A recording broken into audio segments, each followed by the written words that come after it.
All right, well, we'll get started here. Does everybody have a ticket? Yes. All right. So by way of introduction, guys, my name's Dylan Hubbard from Hubbard's Marina, and today we're going to talk a little bit about nearshore and offshore fishing and a little bit more about what you guys want to talk about, because the goal is hopefully to talk about more of what you want to talk about, making this more of like a fishing conversation, not so much a fishing seminar, because I don't want to stand up here and talk the whole time. Hopefully you have something you guys want to talk about, what you all want to hear, or questions you have, and then we can kind of go from there. But to get us started, I'll talk a little bit about what's going on now, what's coming up, and then from there, hopefully you guys have some questions and we can go down whatever path y'all want. So as far as a little bit of introduction and background, my name's again Dylan Hubbard from Hubbard's Marina. We're over in Johns Pass, Madeira Beach, not too far from here, about 45 minutes or so. And we mainly do nearshore and offshore fishing, party boats. We have some private charter boats. We do anything from 5 up to 44 hours, anywhere from the beach out to 500-600 foot of water and everything in between. And mainly grouper, snapper, some pelagic species, amberjack, and that's what we specialize in. But we work with other people like Capt Mike Anderson and the Real Animals to bring a wide array of different options and charter options to our guests. So whatever you all want to talk about, we can talk about today. And hopefully, if I don't know it, I'll be honest and upfront with you guys. If we do, then we can chat more about it. But mostly focused nearshore and offshore. We are going to be giving away a 5 and 10 hour all-day fishing trip at the end of the seminar for 2 guests. So the 5-hour half day for 2 guests, 10-hour all day for 2 guests. Make sure if you haven't done so already, guys, you grab a ticket. For the first 5 minutes or so, we're going to give away tickets. After that, we're going to shut that down. So if you haven't got a ticket yet, come on up, grab a ticket. And then once we get rolling, we'll stop doing that. So that way we won't get interrupted, and it'll make it fair for you guys who are here early. Come on up, man. Grab your tickets. Send your kid up. There you go, man. How you doing?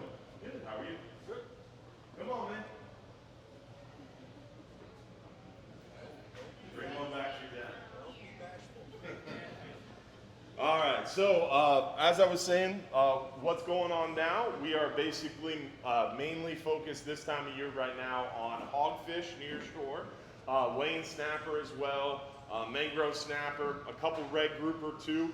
Offshore, seeing more of those red grouper, scant grouper, bigger mangroves, and then of course those lane snapper, vermilions, those kind of things as well. So lots of different options for you to get out there and catch some good eating fish for sure.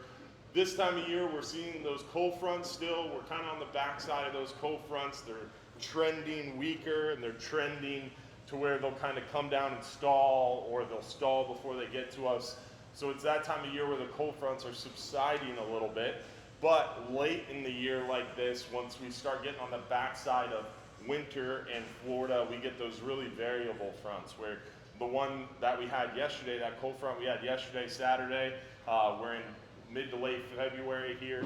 That one was a very mild front. Yes, winds came out of the north, it plunged the barometer, it definitely affected our temperatures, but we didn't get the really crazy wind or waves, so it didn't stir up the water too much, so those effects are much less on the fishing near shore. Whereas like in the dead of November, December, January, when we get those really big fronts, it might mess up the fishing for 3, 4, 5 days behind those fronts when you get those big 7, 8, 9, 10, 12 foot seas around those cold fronts. Whereas this one, the biggest it got near shore was only about 5, 6 foot, so really wasn't that strong of a front. So really becomes important this time of year to watch that weather and kind of see how those fronts are acting, and then trying to get out there and capitalize on those little weather windows. And those weather windows are going to get larger and larger and larger until we get into kind of our later spring, summer, where the only thing you have to worry about weather-wise are those afternoon thunderstorms and those tropical systems, which we get plenty of notice on those, thankfully. So that's kind of where we're at. We're in that almost transitional period. Things are starting to warm up. Fish are gonna start moving around here soon as that temperature warms up. Water temperatures are still pretty low right now, but I'm looking forward to that water temperature start rising and things start to warm up and those fish start to move around. So we're on the threshold, if you will, of that March, April mixing time frame where fish are starting to transition. We go from our cold, cooler weather bite to our warmer water, kind of more summertime bite. We get that kingfish and mackerel run coming up, probably gonna see those more mid to late March, depending on weather, maybe as late as early April, again, depending on weather. Water temperatures between like 73 to about 78 degrees is that large window in which we'll start to see that kind of spring run of the kingfish and mackerel. We haven't really seen a good one in the last couple years because of that red tide situation. I mean, 2020 spring, we all know what was going on then. And then 2021 spring, it was kind of a weaker spring run in my mind because the bait was affected because that red tide was hanging out to our south. It really didn't come up into our area until summertime in 2021 after that whole Piney Point deal. But we definitely saw an impact on our kingfish and mackerel run. So fingers crossed, knocking on wood, that we have a clean bill of health through spring and summer, water quality wise. So we hopefully have plenty of bait and a nice big push of those spring kingfish and mackerel. That's what we're looking at now. Focused on those hogfish, red grouper, scamp grouper, big mangroves, and looking forward to that transitional period that's right ahead. So a lot of those deep water trips right now, we've got that deep water closure going on, so we're kind of fishing inside of that fence, playing the game on our 39 and 44-hour trips where we might fish beyond the fence or outside of the open area to target mangrove snapper, like the 44-hour trip that came in this morning. We started that trip in deeper water where red grouper, scamp grouper were closed to harvest, but then once the sun rised and we were more targeting those red grouper, we came inside a little shallower and then targeted those red grouper and scamp grouper where we could keep them. Unfortunately, weather kind of went bad on us and it made it cold and rough and a little bit more challenging through the daytime, but got a good night bite in and luckily put a lot of nice big mangrove snapper, lane snapper, vermilions, that kind of thing in the box. We have some people sitting up here in the front row that were actually on that 44-hour that just got in this morning, so they could speak to it more than I could. Just a little rough. Now, does anybody have any questions? Do you want to hear about something specific? Anything at all? I got something. Yeah. I'm doing the 5-hour tomorrow. Yep. I pre-tied some double snell rigs and the bumper rigs. Yeah. How do you keep them from tangling? So pre-tying rigs, how do you keep them from tangling? The best, so one of the cool parts about party boat fishing, I'll step back a little bit. The cool parts about party boat fishing in my mind are getting to meet a wide variety of people from a wide variety of backgrounds, and it's really cool getting to meet new people who are all hooked on fishing and passionate about fishing. But also what's really cool about party boat fishing is you get to see things. And me, especially being there all the time, I get to see these things going on the boat. I'm like, what in the world are you doing? But then I'm interested and I ask about it, look at it, or see them using it.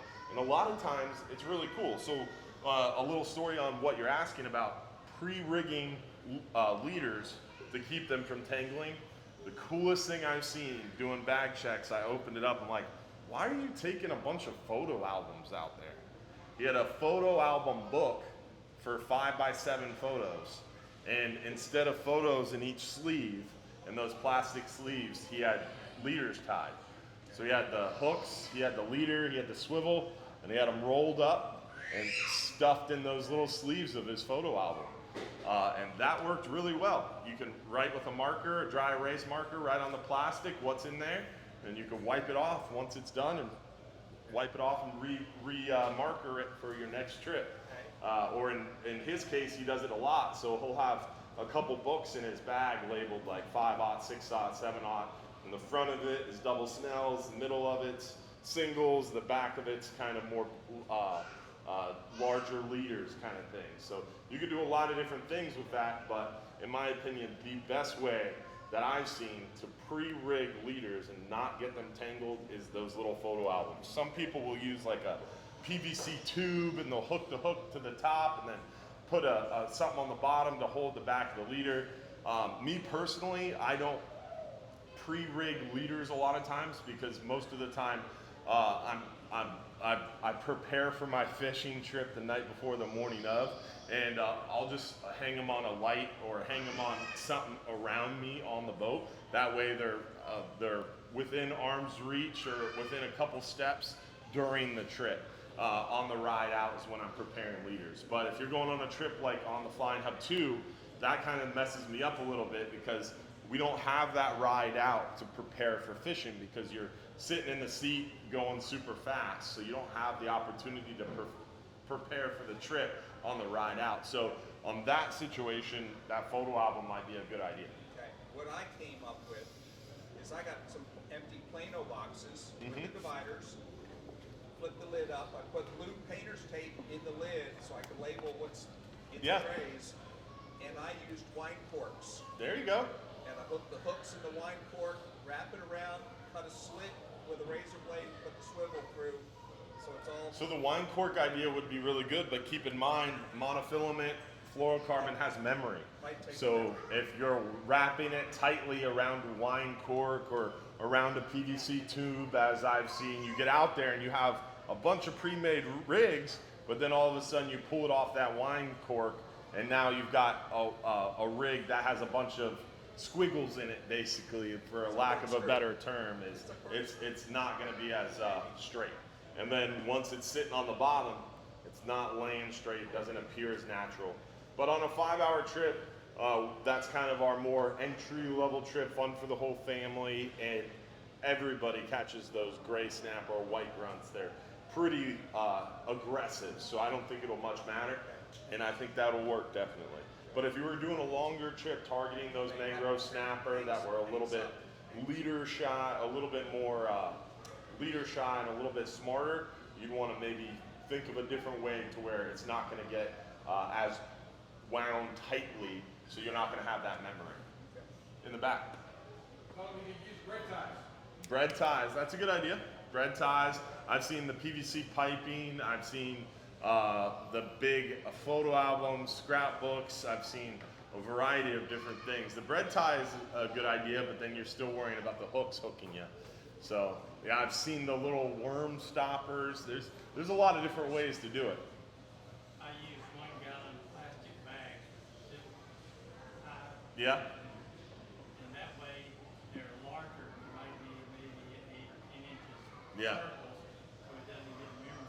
Yeah. And you pull them out, just give them a stretch. Yeah, stretching your leader out, however you're storing your pre-made rigs, making sure that they don't have the memory or getting super tightly wound is super important.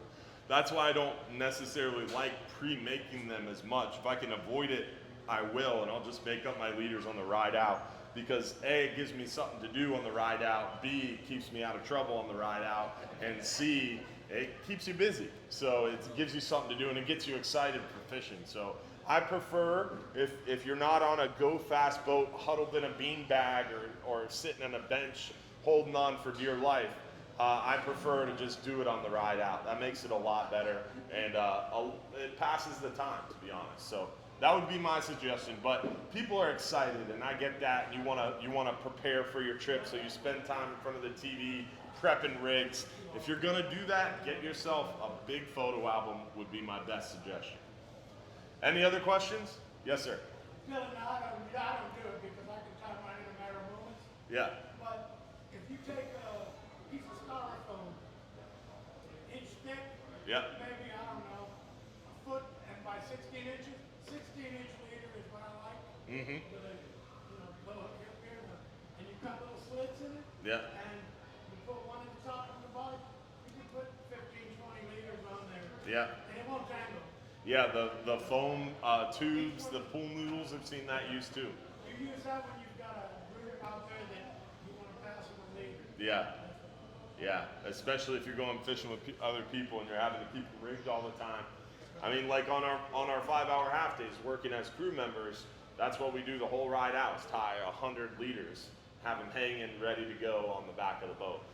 But again, preparing them on the ride out is what we've always done. So that's kind of how I've been mentally trained. But yeah, if you get good at doing it, then you almost don't even need to do them on the ride out because you can do them at the spot. Storage, for people that need the storage, Yeah. try that with a piece of styrofoam, and don't take it when you get done, throw your styrofoam in the dumpster and you're done. Yeah, that's a good idea. It works, that's what we do. What was your suggestion in the back? Yeah. Can you talk about hogfish? Hogfish. So hog fishing is one of those things, I would say hog fishing is the great equalizer.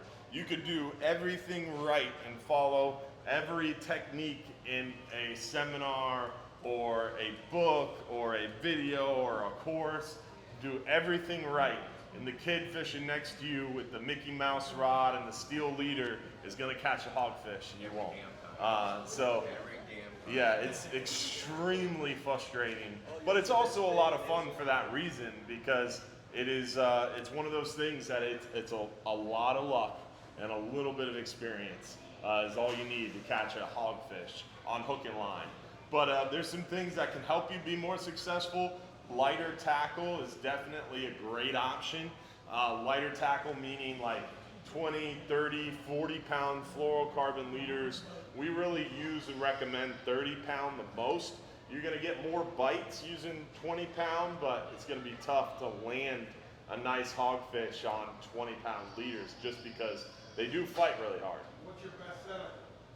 Best setup for hogfish as far as like, as far as your rod and your reel is definitely gonna be a spinning rod setup, something with a nice light tip, something that's very sensitive with a very strong backbone. I mean, like, do you use a special Rig?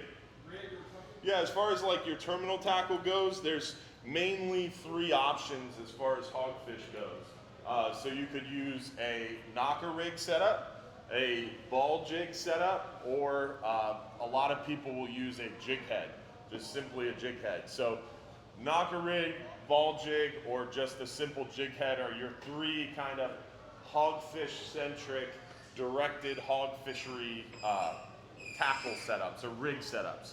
And a lot of people have a lot of success with those knocker rigs. That's what we use most widely. And our kind of hogfish secret on those knocker rigs, that's Smokey, Captain Frank, and a lot of those guys have really tested heavily and really heavily believe in, is adding like 3 to 5 of those 5mm red beads in between your egg sinker and the top of your hook. Yeah, no, I mean they sell them over here and we sell them in our shop. Come on, man, you knew better than that. The color on the beads, no, the on the hog balls, I mean, so let me finish my thought on the knocker rig and then we'll go to the hog balls. But definitely as far as the knocker rig goes in those beads, you want to do the red beads for sure. And for some reason they swear by 5mm red beads, not 8, not 3. Smokey was very particular about that. I think sometimes he's full of it, but he's very particular about 5mm red beads.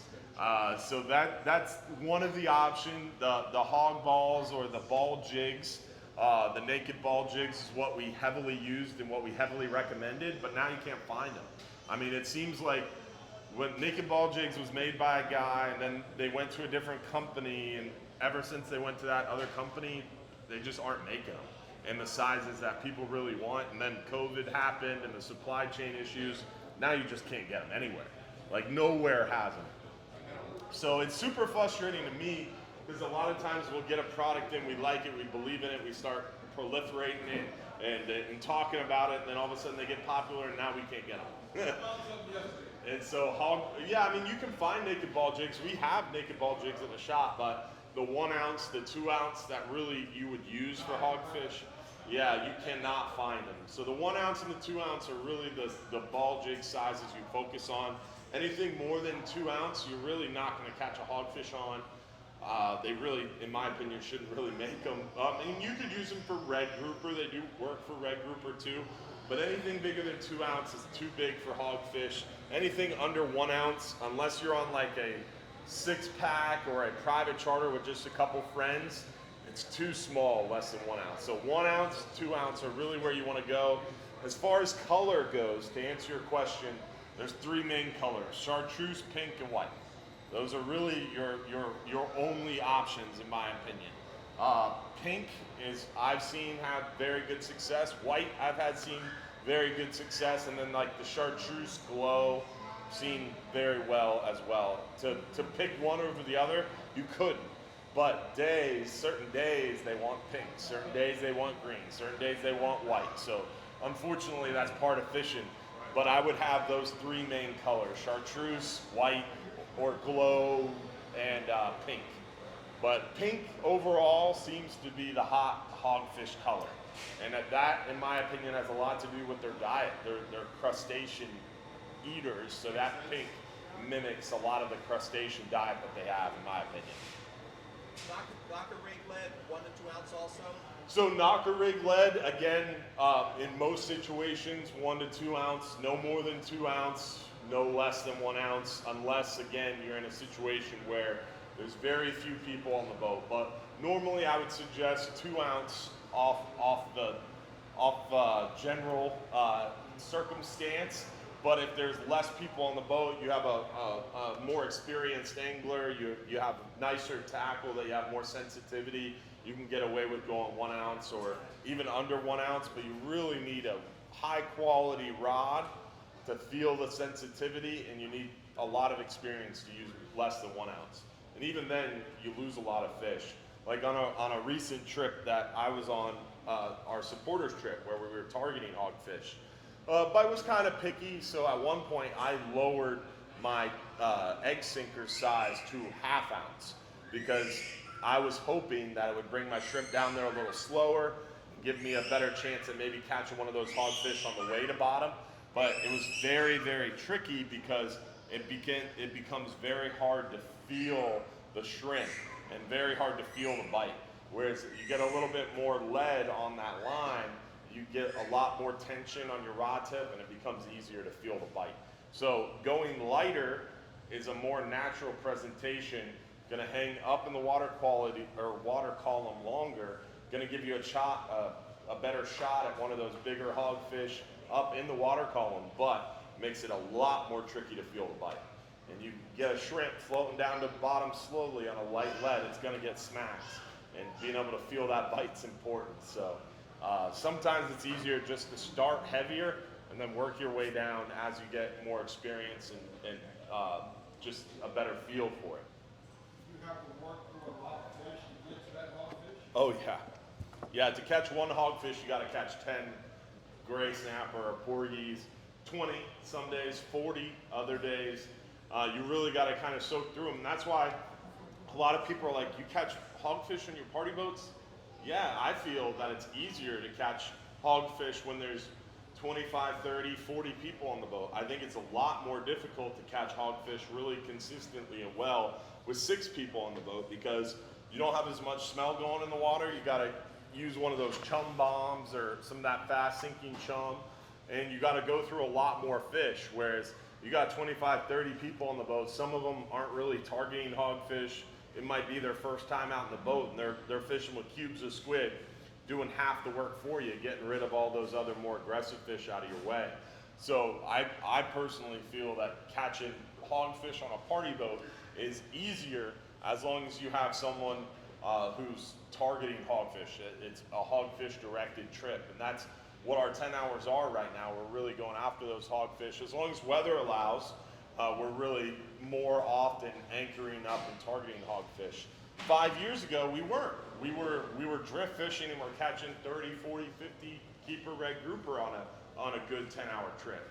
Now, we couldn't do that if we tried because the red grouper fishery just isn't what it once was near shore. So now near shore, we're more directed hog fishing, where instead of drift fishing, we're anchor fishing, and we're targeting those hogfish more. And a good 10-hour trip is 25, 30, 35 keeper hogfish. So it's just, it's a different style of fishing, lighter tackle, anchor fishing instead of drift fishing. Yeah, things change over time, for sure. Any other questions? The seminar is that good, huh? Hopefully you guys want to talk about some other stuff. I mean, yeah, what's up, man? About a little topic, flounder fishing. Flounder fishing, not my strong suit. I know right now we're kind of on the back side of it, but they spawn out near shore around our artificial wrecks, reefs, and they're hanging out on that sand bottom adjacent to them. And people actually do directed flounder trips. More and more, last few years. I don't know about that because I don't fish them as much and I don't target them, but I would say that there is the ability to go out there and target flounder in 7, 8, 9, 10, 12 miles from shore. 30, 40, 50 foot of water, that sandy bottom adjacent to wrecks, reefs, big rock piles, where there's a lot of bait, there's flounder hanging around certain areas of that sandy bottom adjacent to it. But it's definitely a unique style of fishing. And it's fish finder rigs, shorter leader, live shrimp, mud minnows. Those are really what you're using.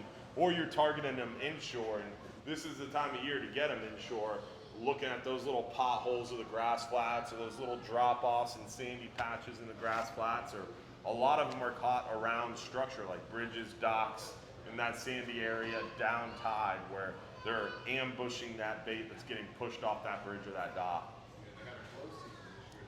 Yes, the FWC manages our state waters, and they made a rule, and then because there's not a federal regulation, so one of those people say all the time or joke that you need to be a lawyer to understand fishing regulations and what you can and can't keep.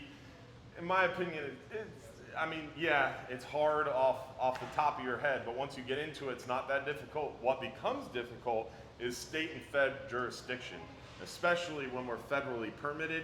It gets really technical, and what FWC's been doing lately that's making it even harder and more muddy is state waters are from the beach to 9 miles and inland of the beach.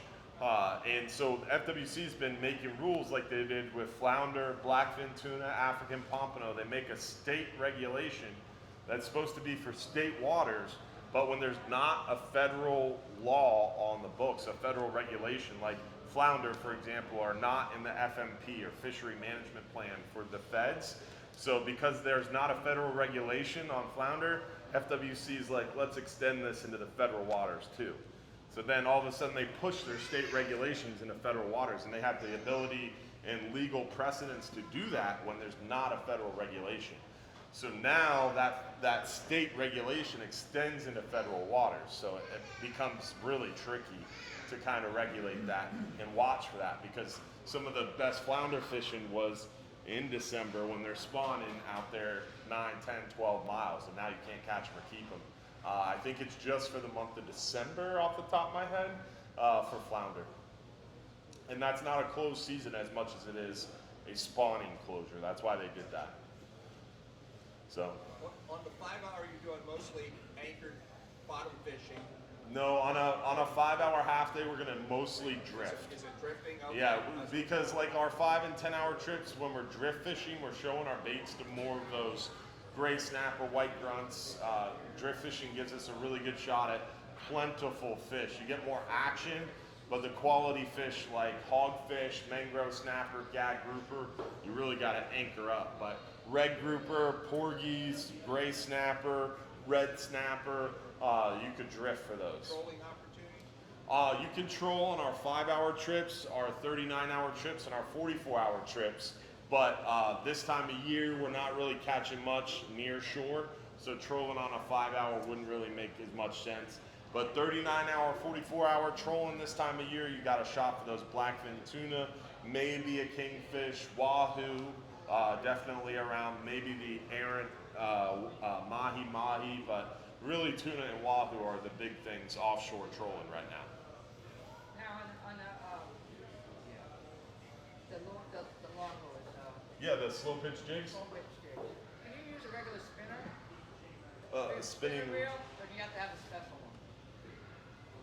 And the So, rod, too. for slow pitch jig fishing, you can use any jig for slow pitch jig fishing, and you can use any rod technically with a slow pitch jig to accomplish what you're trying to accomplish. But in order to do it well and to effectively put the right recoil and action on the jig, you really need a slow pitch rod. So this is a slow pitch rod, and we carry a full line of the Temple Reef slow pitch rods in our shop. And now just a little bit of a kind of a warning. Slow pitch jig fishing is one of those newer techniques that's kind of, it's not so new in our area. It's new to me and new to us at Hubbard's Marina, but I would say it's been going on in our area for 10 years or so. It's really become popular over the last 5 years, and really, really popular in our area more and more every day. It's been in Japan, Australia for probably 20, 30 years. It's been popular over there. But slow pitch jig fishing is one of those things where you've got a very, very light rod. So this is a typical slow pitch rod, and the idea behind it is the action that you're able to put on the rod or on the jig. So it's got a very light action. So you can see with the rod tip, I'm gonna lower this down so I don't high stick and break my rod. You can see when you get that bend on the rod, that is a lot of bend to that rod. Very light, very, very soft backbone, almost no backbone to it at all. And basically you're down there working that jig, and as you load the jig and lift up on the rod tip bends, and then when you lower your rod tip, it recoils, and that recoil is what puts action on the jig. And the action of the jig is gonna make it bounce. And a slow pitch jig specific is asymmetrical. So it falls in such a way that's gonna make it kind of dance. So you can use like a diamond jig, which is symmetrical, it's not a slow pitch jig, with a slow pitch rod, and that recoil is going to make it dance in certain ways. And as you get more experience, there's long fall, short fall, a bunch of stuff I don't understand yet, because again, this is all new to me too. But there's a lot of different techniques behind slow pitch jig fishing. You can use a non-slow pitch jig on a slow pitch rod and make it a slow pitch jig. But if you've got a rod that's not a slow pitch rod, you can use a slow pitch specific jig on a non-slow pitch rod and still give it that action. It's just much more difficult. What I would suggest doing is trying it. If you've never jig fished ever, never vertical jigged ever, try it with like a diamond jig or a knife jig. And once you hook a fish, most likely you'll be addicted, and you want to try it some more. And then you can get entry-level slow pitch rods and slow pitch reels without breaking the bank. There's a lot of slow pitch rods like the Goofish or Go Fish, and there's Tsunami makes one. There's a few different options as far as the rods are concerned. And then one of the cool things about this style of fishing is, again, it's been around a long time in Japan, Taiwan, Australia. So you can get on the internet, Google slow pitch jig rods, and you can find rods that literally, there's no English in the listing whatsoever. It's a bunch of Japanese symbols, and try to figure out how to purchase from them. And you can buy rods for like 70, 80, 90, 100 bucks. Like the one gentleman who was on our last slow pitch jig fishing trip, this combo is a Temple Reef Levitate Nabla and a Saltiga reel. Really, really nice, but it was pricey. And he bought 6 combos for the price of that. So you can get cheap options to slow pitch jig fish. What you're looking for, again, is a slow pitch specific rod that's gonna give that jig that action you're looking for. But try it first on the rods you have. You can use just one of our I would go with one of our lighter rods, like one of the Bull Bay rods, something with a little bit of a whippy tip, something that's a little softer, slower action. You could try it to start. And then even a spinning rod. A lot of people will use a spinning rod. Try it there first. And then if you like it, then maybe invest in trying to do one of those entry levels, or just jump both feet in. I went really deep down a rabbit hole. I've got a shopping cart underneath the table right now full of jigs. No one tell my wife. Dylan, if anybody's got access to a swimming pool, Yes, toss it out and see what you do with the water. Now, yes. If you got time for that, definitely. you got a chance. I like just going out there and trying different jigs. And we have some in our shop, and I know of one jig, the Jig Pro Wavy series. When we got back from that first trip, I had two of them, lost both of them.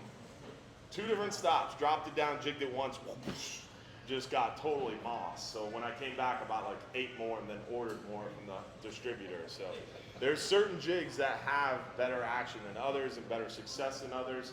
There's certain color patterns that have better success than others. And really, again, one of the best parts about party boat fishing and fishing these multi-passenger trips is getting to talk to people. And that slow pitch jig fishing trip, I like hand selected and hand invited the people that I knew were really, really advanced in slow pitch jig fishing for that first one. And I bothered the heck out of them the whole trip and fished right next to them. And it was really cool because I learned a lot. And then we filmed the whole thing, and we were going to do another one tomorrow and film that too, but unfortunately the weather got us, so we had to cancel that one. But we're going to try to do those once a month and try to expand it more and more. So it's definitely a lot of fun. You saw how much this rod bent, and when I just had it hooked on the cart, imagine hooking a 20-pound grouper on this thing. It's absolutely crazy. Plus, you're fishing differently than you normally would all the time. Hammering, preaching. Keep the butt of the rod underneath your right arm, left hand in front of the reel, right hand on the reel. That's not how you do this.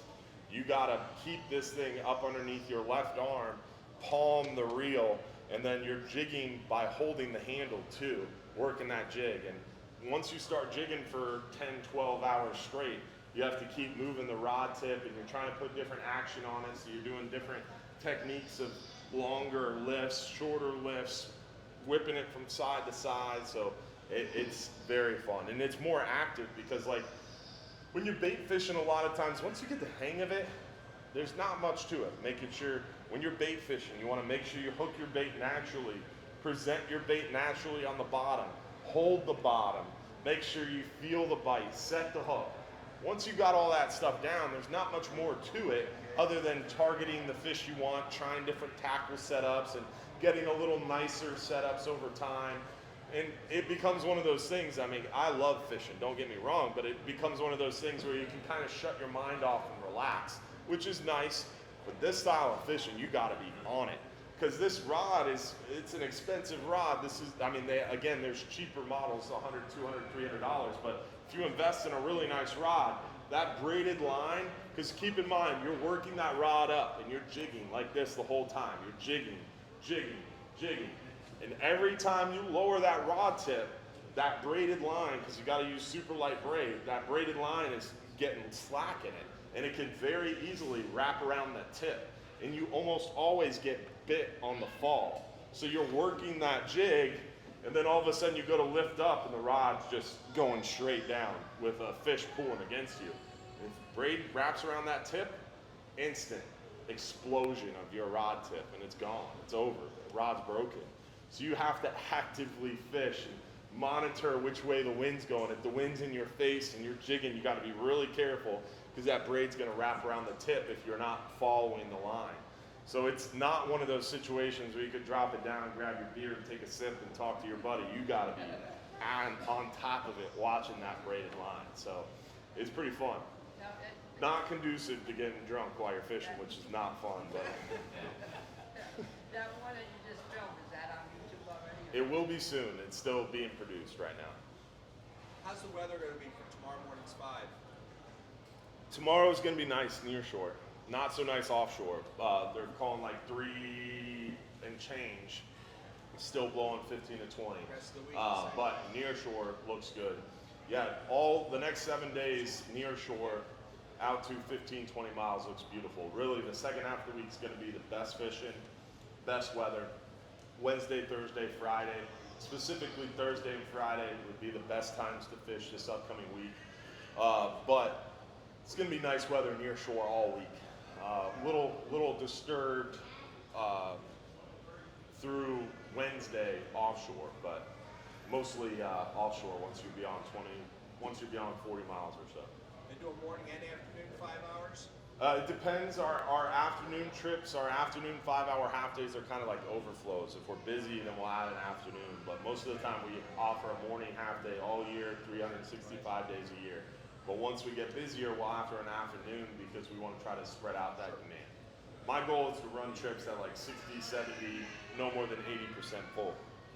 But sometimes a year, like during red snapper season, around the holidays, spring break, it's tough to avoid sold out trips.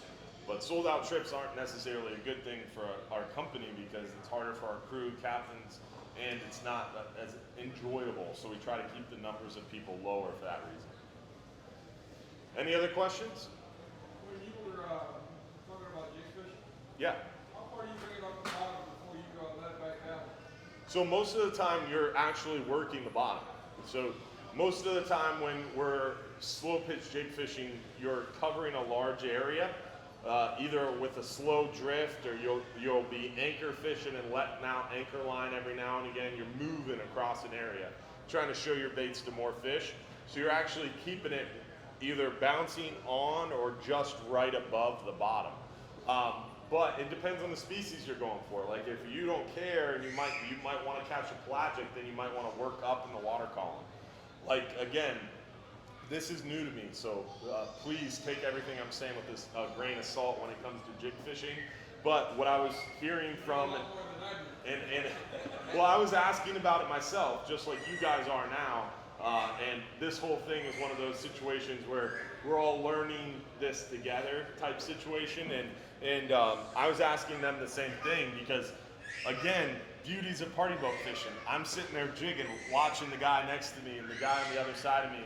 And then I identified these two guys up in the front really know what they're doing, and they're catching fish more and consistently than anybody else. So I was eyeballing them the whole time. And what I was noticing more and more frequently is they really weren't reeling almost at all. They were almost always keeping that bait exactly where they were jigging.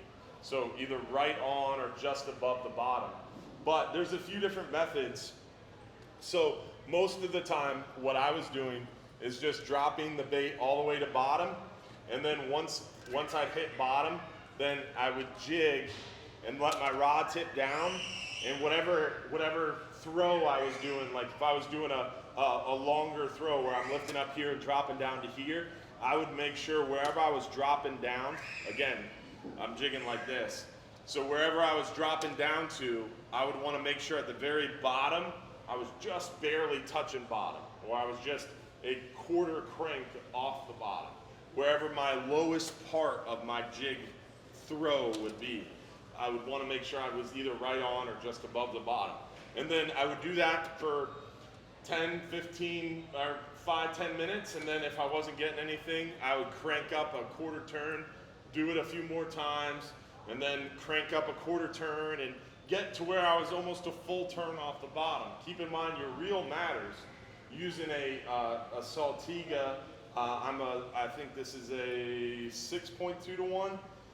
So yeah, 6.3 to 1. So I know with every revolution, I'm getting a lot of turns of that spool, and I've got a full spool. So one full turn, I might be 10, 12 feet off the bottom. So a quarter turn, all of a sudden now I'm 10, 12 feet off the bottom. Well out of the range of a nice mangrove snapper or one of those red grouper. So I was visualizing where my bait was, trying to think of where I would be as a fish and how far that fish might come off the bottom. And that's gonna be what you're targeting too. Like at one point, everybody's catching vermilion snapper around me. So I pulled up a crank and a half.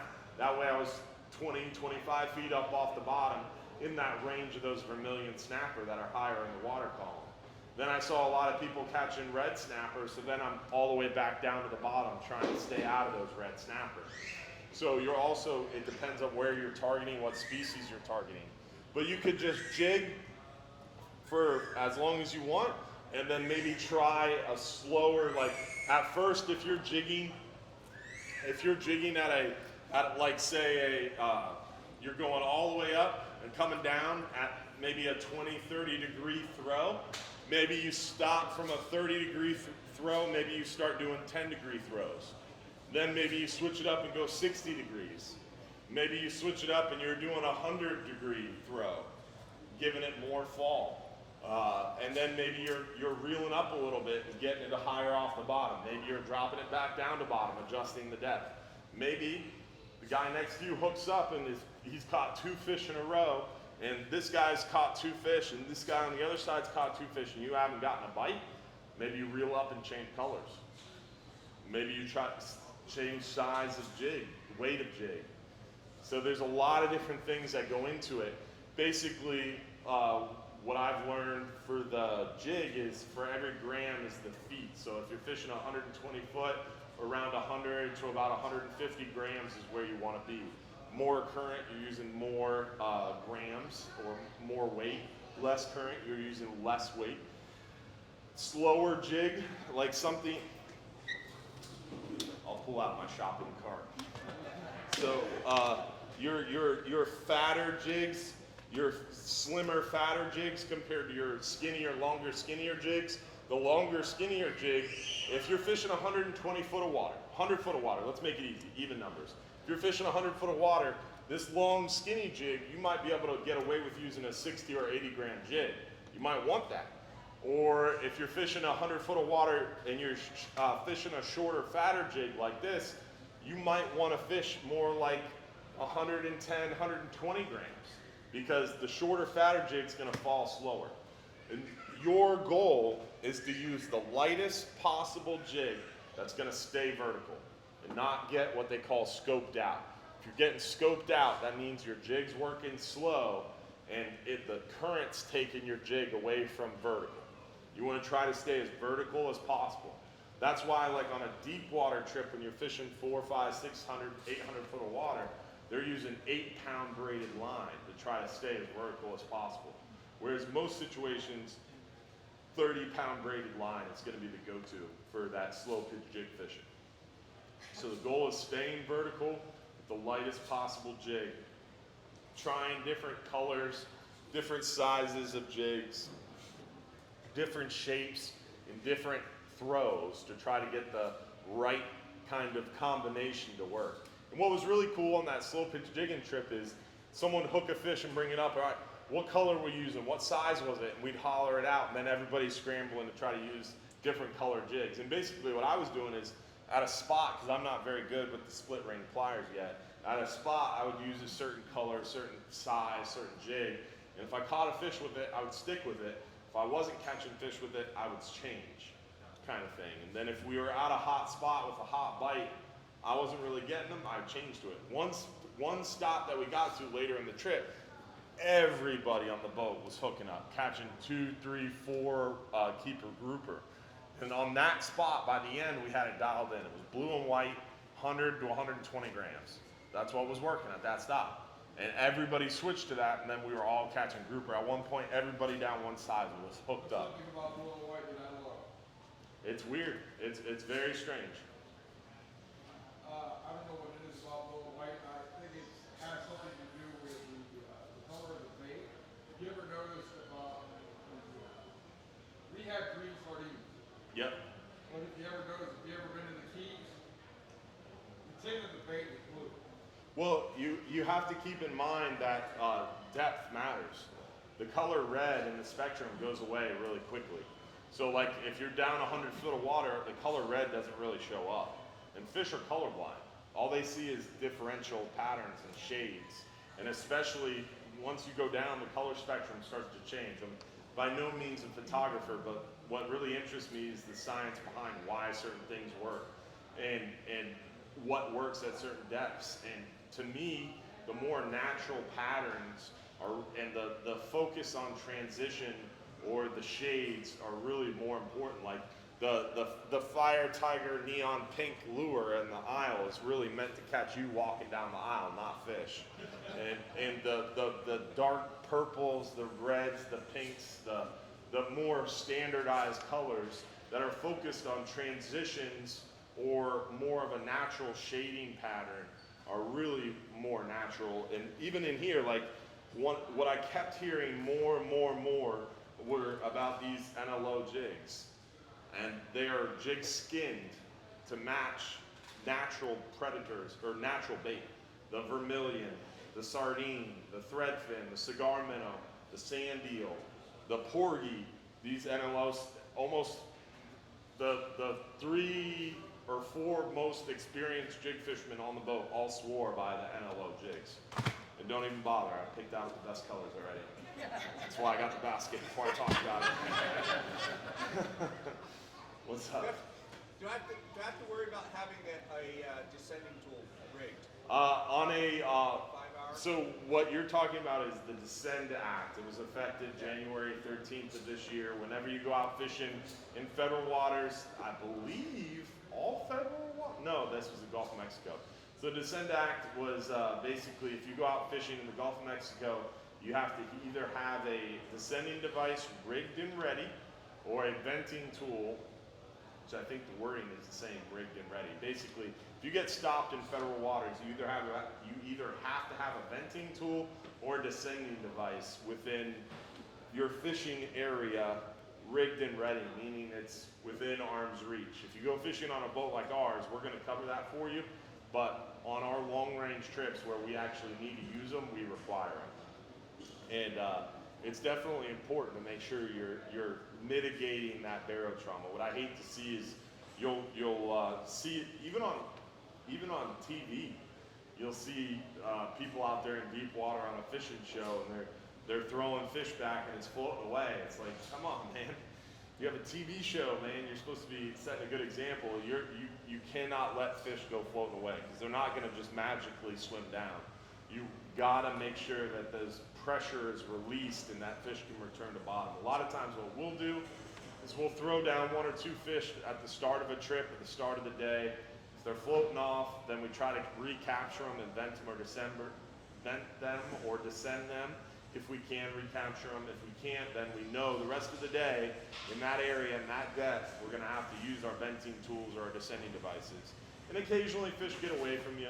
The biggest things that go into that are water temperature and time at the surface. If your water temperatures are higher, there's less dissolved oxygen. Dissolved oxygen in the water is important. The higher the temperature, the less oxygen the water can hold. The lower the temperature, the more oxygen the water can hold. So if it's cooler, water temperature's cooler, it's less likely that you're gonna have to vent or descend a fish. Like, for example, you fish the same spot all the time at 100 foot of water. In the winter time, you might not have to vent or descend anything. You can toss it back, they all swim down strong. In the middle of June or July, the middle of August, you might have to vent every single fish you catch because there's less dissolved oxygen in the water. They're gonna be more affected by the barotrauma.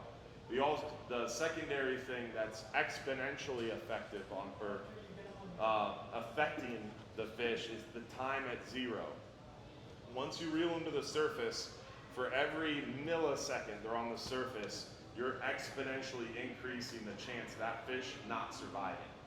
So you got to get them back in the water as quickly as possible to make sure that they can survive another day.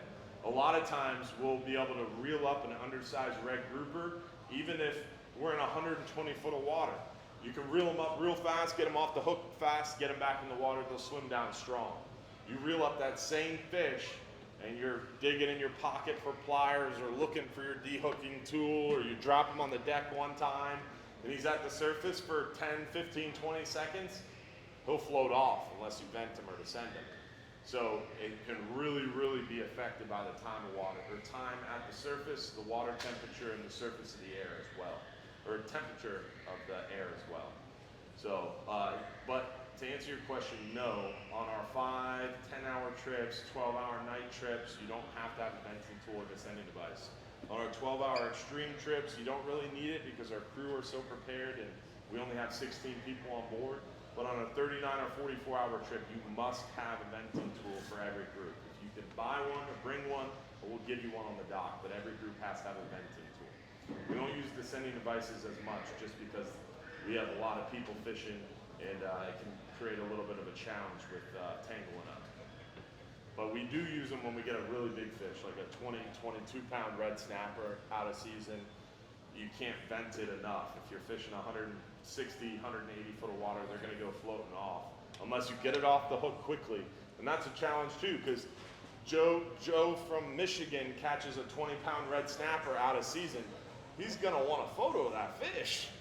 And then all of a sudden you're scrambling for a camera, and it takes a second because he can't hold the fish, and that's when the fish And die. you won't let us bring our When cameras John in. comes in, John gets a good shot. Yeah, Tammy with her camera, yeah, the GoPros, it helps, but a lot of times they're not standing right by, so it makes it challenging, for sure. We're going gag open again. Should be June 1st through December 31st. That's what the season should be. But there is I would say this year there's a good chance it should be June through December. This will be the last year we see a 6-month gag grouper season. They're starting amberjack and gags are going to go to nothing for 2023 beyond.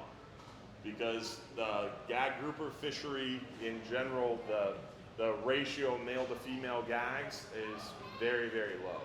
In some areas as low as 2% with the percentage of male to female, meaning there's not enough males to females and they're worried about the reproduction of the gag grouper population. Gags have been trending down. I think the last couple years they've been bouncing back, especially offshore in the bay, but our nearshore gag grouper fishery is almost non-existent. When I was 14 years old, 12, 13, 14, 15 years old, I remember we could go out there in 30, 40, 50 foot of water in the cooler months. I mean, you could throw out a handful of thread fins on the surface and you'd have gags coming out of the water in 20, 30, 40 feet in certain areas. You just don't see that like you used to 10, 12 years ago. The red tides that we've been having, the bad water quality problems we've been having, I think have really affected that nearshore gag population and their estuaries. Gag grouper grow up in Tampa Bay, in Charlotte Harbor, and Sarasota Bay. Those places are decimated by lack of seagrass, lack of mangroves, lack of areas for our forage fish to live. So we're really facing a little bit of a critical issue on gag grouper, which I think are coming back to a point, but also amberjack too. Amberjack is not looking very hot either. So amberjack, gag grouper, don't expect much after this year. They're gonna shut it down. We're gonna try really hard to avoid that, and I don't think they will. I think we're at a place now where everybody agrees, because what happens when you shut down a fishery? You can never ever reopen it. If you shut down gag grouper fishery, we might as well give up on ever catching them again. Because look at Goliath grouper. It takes an act of Congress, an act of God, and just everything coming together to get a limited, like literally they're proposing right now, 250 fish total. 250 fish total across the whole state, from literally the East Coast all the way around through the Keys, all the way up to Pensacola. Like the whole coast of Florida, 250 fish. And people are coming unglued, fighting against it. 250 fish across the whole state, across the whole year. In a very small window of size to reopen Goliath grouper. They've been closed since before I was born. And that's how much trouble they're having trying to reopen the fishery. And the reason why is because it's all touchy-feely, there's no science. And they can't make science-based decisions because they've lost fishery-dependent science. In order to study a fishery and keep the thumb on the pulse of the health of that fish stock or that biomass of fish, is you need two things: fisheries independent and fisheries dependent science. Fisheries independent science are these stratified random samples that scientists, they make up a survey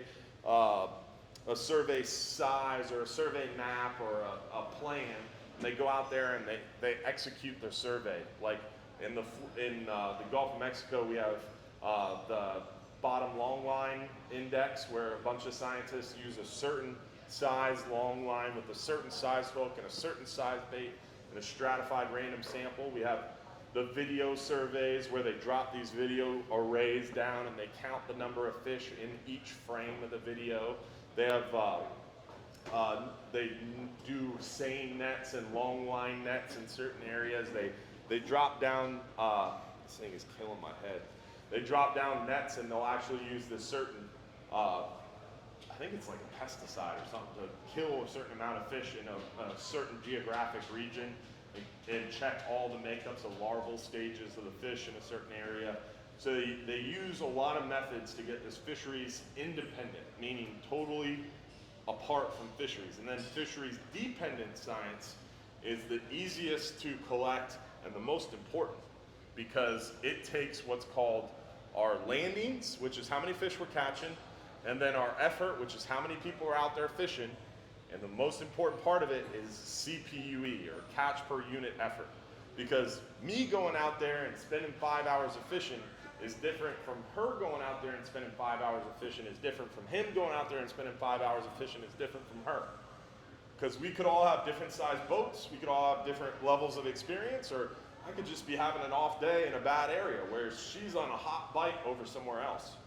So catch per unit of effort, landing, and effort. How many people are out there for how long and what are they catching? Important. And that gives us dead fish. We bring our dead fish to the dock, and scientists are there to get otolith samples, DNA samples, and create what's called an age and growth composition chart. They take the otolith, which is the ear bone right under the head of the fish, and they can tell, all right, this fish was this big at this age.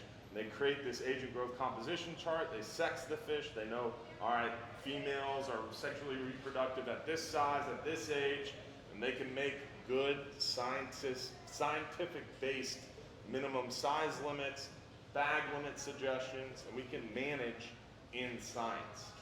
You close a fishery, you lose all that fisheries dependent data. You can no longer manage in science. Then it's all subjective. Well, I really like gag grouper, Goliath grouper. They're very cute, and I don't want them open to be killed. And that's what you're stuck with if you close a fishery. So to answer your question, no, they will not close gag grouper or amberjack, hopefully. Yes? Dylan, I was born in Key West in 1957. You killed a lot of Goliath grouper, didn't I you? killed a lot of Goliath groupers, but nowhere near as many as Tony Terracino on the Greyhound and John on the, Or Wilson Hubbard and John's Pass. Wilson Hubbard. But see now, even right now, I could take you to anywhere in the Keys, all the way to Dry Tortugas, and take you to rock piles that I could show you 150, 200 Jewfish in a school, Yep. just like grunts. Yep. Just like, I like to call them silver snapper. Yep. It's more respectable. Yeah. White snapper, I never heard of him in my life. Silver snapper. Key West grunts with an orange mouth. Yep. That's what's coming up here to visit you. Yep. But we used to call them Jewfish. Yep. That's inappropriate now too. Yep. But the problem with the Goliath grouper is, I've got buddies still now that their kids are tropical fish collectors, and Yep. they're making a ton of money. Oh yeah. But the problem is, my buddy Vernon, he was riding bad on the channel, and the big Goliath grouper, when they open their mouth, 800-pounder, it's a flush of water going to the gill because they're not swimming to get the water Nope. to breathe. Yep. So they open their mouth. Well, Vernon went with his Daycore 3000 tank going right into the Goliath grouper's mouth. Oh yeah. When the grouper spit him out, he needed 500 stitches to get sewed back together, and he had on a Daycore wetsuit. Wow. So from that point on, and they were already restricted. I've had one swallow my leg before. I had to kill it to get away That's from what it. I'm saying. Yeah. That's what Vernon did. Yeah. Sancho passed away. Mhm. He had a 10-gauge power head called Thor. Yeah. When he was down there and Sweet he baby was getting Jesus. his That's awesome. tropical fish, and the Goliath grouper came, he banned that Jewfish, Yeah. and he either went to the Gulf of Mexico or the Atlantic Ocean Yeah. and feed the crabs. Yeah. And the problem is, If you got caught doing it, you would have been in the federal. commercial fishermen down there and the guys like you that are taking party boats out, Yeah. you can't even get a 30-pound black grouper to the boat off of Little Key anymore. Yeah. Because you get him a couple feet off the ground and there's 600 See, pound Jewfish. I don't disagree with you, and I agree. Goliath grouper are, in my opinion, one of those things that needs science-based management. I won't lend my opinion on what I feel, but I feel, I know they need science-based management. We got subjective arguments about why to open or why not to open glide grouper is BS. We need objective data that says this is why. Dylan, that they should have began regulations many years ago. Well, the problem is, again, they tried. FWC's been working on opening a glide grouper season for 10 years, since before I was heavily involved in fisheries management. Ever since I've been involved in fisheries management heavily since 2014, 15, they've been talking about opening glide grouper. And back in 2015, I supported opening glide grouper, and I was vilified for even mentioning it. Nowadays, you could talk about it, and people are like, yeah, that's kind of, yeah, why not? Let's try it. But even now, as the president of the Florida Guides Association, I suggested that we support this opening of glide grouper, and it was not met with unanimous 250 support. That's a drop in the bucket. That's nothing. But that's the problem, is not everybody is hip to what the FWC's proposing. They're just saying, oh no, we're not opening them. It's 250 fish, and they're super small. So let's not go too far down that rabbit hole. Let's talk more after if you're interested. We have time for one more question. Anything else? It's fisheries management. We can go way down a rabbit hole. That's a whole nother seminar for a different day. Dylan, you gonna get any help with the sand? Oh, that's it. That's another seminar for a different day. Yeah, I mean, the sand issue, where we're at with that is basically they're in the Florida State House has appropriated funds, but they've appropriated funds. What that means is when the state gives you money, they give you money predicated on the fact that you can match it. So if the project costs, I think it was like almost $2 million, they'll give you $1 million, but they'll only give you that $1 million if you can get another $1 million to match it. So now the battle becomes, all right, great, we have this money appropriated, now who else is gonna foot the bill for the other $1 million? So that's where we're at now. So yes, we've had some news, but it's not final yet. The House hasn't concluded their budget. When they do conclude their budget, then we'll have allocated funds, and we'll have a certain time frame to match those funds with hopefully county, city, and kind of like either, I don't know what they're going to do, an assessment or city funding, or they're going to try to stick it on private business. I don't know. So that's another challenge for the brand. Dylan, why don't you buy a barge and a vacuum and suck the sand right out of your harbor and take it to where the beach and let them put it on Clearwater Beach, sell it to them. We've tried that. We talked about it. Unfortunately, that's sand renourishment, beach renourishment. That's managed by Army Corps and DEP, and they will not pull sand from within, I think, 75 yards of structure, less than 15 foot of water. And there's a whole list of where they can and won't pull sand from. That area is very much so off It's all limits. basically political, Dylan, is what it is. Everything in this world. It's all And more, every day I grow older, I'm learning everything. You're lucky you got to see it as nice as you did at Hubbard Marina. Yeah. You're lucky your grandpa and your papa did Yeah. it at the time they did. Very much so. Very Because blessed. Your son, he's going to have a problem doing it. A lot of politics involved for him. Yes. I have an idea for you, Mm-hmm. and I have a lot of concerns about John Pass because I go there a lot. Yep. See a lot of people almost drown there. Oh yeah. They're building, the other bridge on 275, Mm-hmm. and the old one is coming down. Yep. Is there any way you can get that, suggest about getting the concrete when they bring the old one down to put the jetty on it? A, I would love to.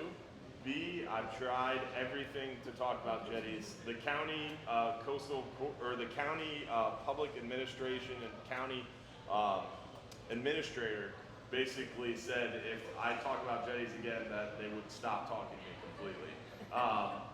Concrete can't be used to make a jetty. It's got to be granite, a certain type of granite, because again, politics, bureaucracy, red tape. It's got to be granite. Cannot be concrete.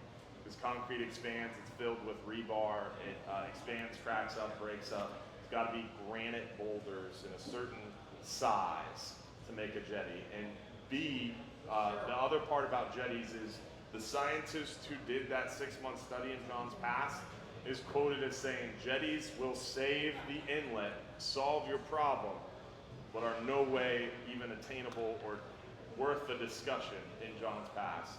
Army Corps of Engineers was quoted as saying, John's Pass is functioning fine, would not qualify for dredging, and even if it needed dredging, other more important passes would rank higher. That's the situation in which we're facing. Is the politics of it is Clearwater Beach is more important, Tampa Bay is more important, Pass Grill has gotten a lot of effort. It just, John's Pass is fallen by the wayside. It's very frustrating. I've seen nobody ever almost drowned at Pass Grill because I've gone for boat beaches. Well, Pass Grill had someone killed not too long ago. No, and we unfortunately have a really good fire department. I mean, and I say that jokingly in jest, but we would have had a mother and a 2-year-old girl pass away last year. But the fire department was there within 2 or 3 minutes and was on a paddleboard rescuing them. She was minutes away from passing. Oh yeah, I rescued a 9-year-old who was non-verbal autistic. He was 1.5 miles offshore. So yeah, it's unfortunately one of those situations in where it hasn't had a death yet, so no one cares. It's one of those situations where someone's literally going to have to pass away for them to start paying attention. Very frustrating. Yeah, it is. So I think we are out of time, guys. We're actually over time, but keep in mind, every Sunday night, guys, we do our live fishing shows on our Facebook and YouTube channel. Right at, you can look up Hubbard's Marina on Facebook, YouTube, Instagram, Snapchat, all that good stuff. Follow us every Sunday night, 8:30 p.m. We do our live fishing show where we talk more about fishing, what's going on, what's coming up, show you photos, and then answer your questions live during that show. And we give away more free trips during the show too. So if you don't win one of the free trips today during this event, you can sign on to our live show tonight, 8:30 p.m. on our Facebook or YouTube, and you got another chance to win free trips. So twice in one day. So hopefully you guys enjoyed the seminar. Hopefully you can get a chance to come out and check us out at John's Pass at Hubbard's Marina. Check out our website. Attention Bass Pro Shop customers. Attention Bass Pro Shop customers. Will John Bennett, go to the gun counter, please? That's my alias. So hopefully you can come out and check us out and check out our website. We have all these seminars are filmed. We upload them to our website. So if you want to see past seminars, if you're interested, past live shows, we have a vast tips and tricks page where we talk a lot about how to tie a double snell rig, how to fish a knocker rig, hogfish tips and tricks. We got a lot of videos on our website. You can spend days watching all those videos too. So check out the website. Check us out on Facebook, Instagram, YouTube, and hopefully we'll see you soon inside John's Pass. Don't forget, if you're too busy to go fishing, you're just too busy. We got to give away our 5-hour half day for 2 and 10-hour all day for 2. But before we do that, we got a gentleman who wants to say a few words. Sean, take it away. We were just excited to have y'all here today. Thanks for showing up. Great presentation. Bass Pro understands that sometimes if you're just getting started, it's going to cost you a little bit of money.